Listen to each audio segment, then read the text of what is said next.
We have here the game types and play types. Ayan, iaano lang natin to. Medyo dadaanan natin. Ano po, we have the game manual. So, we always recommend po na basahin natin ang game manual para fully equipped po tayo doon sa mga info about the game types and play types. So, ito dadaanan natin para meron kayong idea for the part 4. Gagamitin kasi natin siya. Ano po? So, una, we have here the different game types. Okay, so kung ano po naka-traditional Lotto outlet, yun po ang naka-automatic. We have here 9 games. Ayan. Sa digit game po, meron tayong 2D, 3D, 4D, and 6D. Ang minimum na taya natin dito is 10 pesos.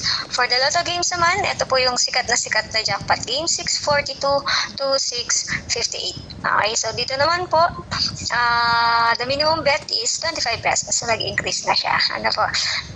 And then, next for the draw schedule. So, ito, dagdag ko na lang din. So, si 2D at si 3D po, everyday siyang dinadraw. Tapos, 3 times a day. Meron po siyang 2 p.m., 5 p.m., at saka 9 p.m.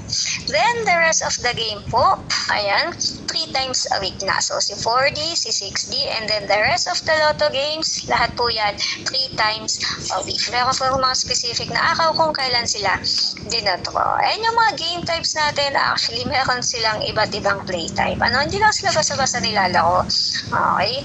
Yung iba pumipili ng mga game types. Like, paano sila mananalo with this play type? So, unahin po natin si digit game. For digit game, we have 4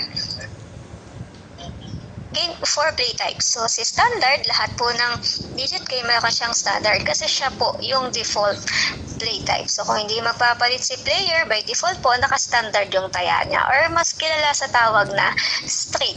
Ano po? So, dito, mananalo lang si player if tumama or nag-match lahat po ng number na tinayaan niya in the exact draw order. Yun po sa standard. So, sa Rambulito naman, makikita lang po natin yan kay 2D and kay 3D. Okay, so sa Rambulito naman po, mananalo lang si player if tumama or nag-match lahat po ng number na tinayaan niya in any order. Okay, so dito kahit magkabali-baliktad. Ano po basta mag-match, panalo. So, si Perm naman, ayan, dito lang po siya kay 40. So, si Perm po, yung winning number, parang sa standard, in any order. Pag tumaya ka lang ng Perm, yung 4-digit mo, okay, bubuo ngayon si system po ng mga possible 4-digit combination. Ano po? So, si Roll, again, para lang po kay 4D. Okay, so si Roll naman po, meron tayong 2 types. So, meron tayong Roll 1 at meron po tayong Roll 4. So, si Roll 1, the first digit po is system generated. Okay, so niroll siya ni system na pwedeng maging kahit anong number from 0 to 9. The last 3 digit, ito po ang ibinibigay.